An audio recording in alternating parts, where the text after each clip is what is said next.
AS22 DTA DTL for expenses. Okay, so expenses-க்கு எப்படி DTA DTL வரும்? அதே மாதிரி இதெல்லாம் நான் போன வீடியோலயே சொல்லியிருந்தேன். Profit and loss account, tax statement. So இப்போ ஒரு எக்ஸ்பென்சஸ் ப்ராஃபிட் அண்ட் லாஸ் அக்கௌண்ட்ல இந்த வருஷம் டெபிட் பண்ணிட்டேன் அண்ட் டாக்ஸ் ஸ்டேட்மெண்ட்லையும் அந்த எக்ஸ்பென்சஸை நான் கிளைம் பண்றேன், டிடக்ஷனாக கிளைம் பண்றேன். அப்போ there is no timing difference. Correct? So time of expenses in accounts and tax both are same. So there is no timing difference. இப்போ இன்னும் அடுத்த case, expenses profit and loss அக்கௌண்ட்ல current இயர்லேயே debit பண்ணிட்டேன்.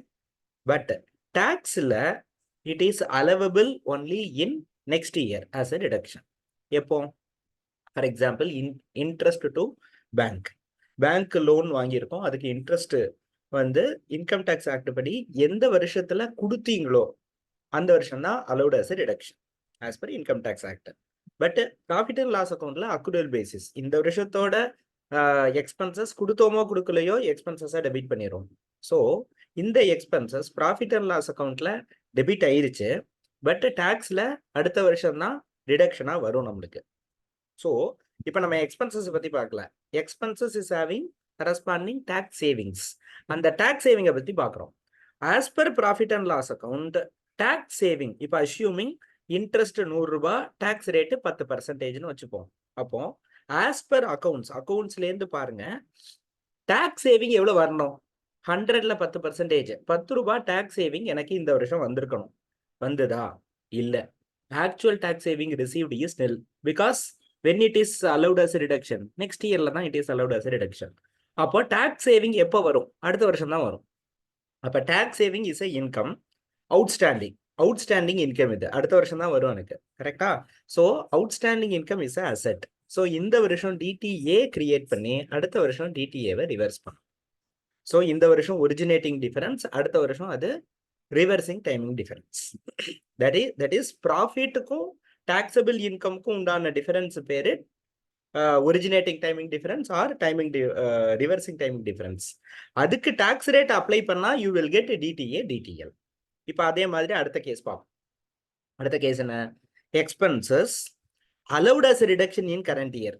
Current இயர்லயே நான் deduction claim பண்ணிட்டேன் tax ஸ்டேட்மெண்ட்ல.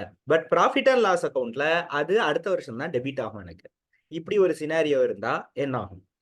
So as per tax statement நான் டிடக்ஷன் கிளைம் பண்ணிட்டேன்னா டாக்ஸ் சேவிங் எனக்கு வந்துருச்சு. பட் அந்த எக்ஸ்பென்சஸ் இந்த வருஷத்தோட எக்ஸ்பென்சஸே இல்லை, அடுத்த வருஷம் தான் எனக்கு எக்ஸ்பென்சஸ். அப்படின்னா என்ன அர்த்தம்? எனக்கு எக்ஸ்பென்சஸே இல்லை, பட் டாக்ஸ் சேவிங் எனக்கு வந்துருச்சு. தட் இஸ் எக்ஸ்பென்சஸே இல்லைன்னா என்ன? அடுத்த வருஷத்தோட எக்ஸ்பென்சஸ்க்கு இந்த வருஷம் எனக்கு டாக்ஸ் சேவிங் வந்துருச்சு. அப்படின்னா tax saving income received in advance. So DTL current இயர்ல கிரியேட் பண்ணி அடுத்த வருஷம் டிடிஎல்ல ரிவர்ஸ் பண்ணணும்.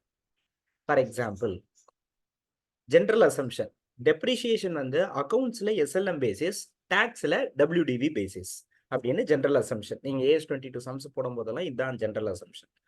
As per concept of SLM WDV, SLM ஒரே லைன் ஆஃப் டெப்ரிசியேஷன் எல்லா வருஷமும் ஒரே மாதிரி இருக்கும். பட் ரிட்டர்ன் டவுன் வேல்யூனா ஆரம்பத்துல ஹையா இருக்கும், போக போக குறையும். கரெக்டா? ஸோ இப்போ ரெண்டையும் கம்பேர் பண்ணி பாருங்க. ஸ்ட்ரெயிட் லைன் மெத்தட் வந்து எல்லா வருஷம் ஈக்குவலா இருந்தாலும் டபிள்யூடிவி மெத்தட் ஆரம்பத்துல ஹை, அப்ப எஸ்எல்எம் லோவா இருக்கும். கரெக்டா? அதுக்கப்புறம் லேட்டர் இயர்ஸ்ல டபிள்யூடிவி டெப்ரிசியேஷன் கம்மியாயிடும், அப்படின்னா ஸ்ட்ரெயிட் லைன் மெத்தட் அதிகமா இருக்கும். கரெக்டா? அக்கௌண்ட்ஸ்ல எஸ்எல்எம் மெத்தட் ஸ்ட்ரெயிட் தான் for assuming 10 for initial years, later years நீ 10. டாக்ஸ்ல டபிள்யூடிவி டெப்ரிசியேஷன் அப்ப ஆரம்பத்துல 15 இருக்கும், போக போக 5 இருக்கும். கரெக்ட்? ஸோ இந்த கேஸ்ல என்ன ஆகுது? அப்ப இனிஷியல் இயர்ஸ்ல ஆஸ் பர் அக்கௌண்ட்ஸ் எனக்கு 10 ரூபாய்க்கு தான் டாக்ஸ் சேவிங் வரணும், ஆனா எனக்கு 15 ரூபாய்க்கு டாக்ஸ் சேவிங் வந்துருச்சு. இந்த 5 ரூபாயை நான் எப்ப டெபிட் பண்ணுவேன்? ஆஸ் பர் அக்கௌண்ட்ஸ் அடுத்த வருஷம் தான், லேட்டர் இயர்ஸ்ல தான் டெபிட் பண்ணுவேன். கரெக்டா? ஸோ எக்ஸ்பென்சஸ் டெபிட் பண்ணாத எக்ஸ்பென்சஸுக்கு டாக்ஸ் சேவிங் மட்டும் நான் இப்ப வாங்கி வச்சுக்கிட்டேன், அப்பனா அது income received in advance. Correct? So DDL create பண்ணி டிடிஎல்ல லேட்டர் இயர்ஸ்ல ரிவர்ஸ் பண்ணணும். ரைட்?